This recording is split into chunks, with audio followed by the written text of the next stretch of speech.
Wash your hands, cover your mouth when you cough, and stay home if you're sick. Okay, we've been hearing the advice, but is it good enough to keep the flu from spreading? On the Health Beat, Dr. Barry Ramos shows us why one sneeze is all it takes for those microscopic organisms to infect people. All it takes is one good achoo to send well over 40,000 droplets barreling in your direction at about 100,000 miles an hour. Germs are so hardy they can survive overnight.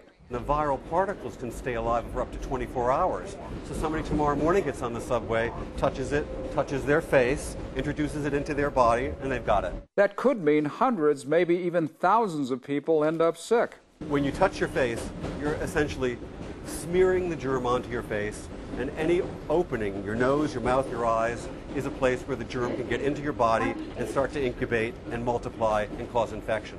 Your office is a likely place where you could get infected, so keep the doorknobs clean, keep the top of your desk as well as your telephone sanitized, and sanitize your hands or keep them soapy to protect yourself.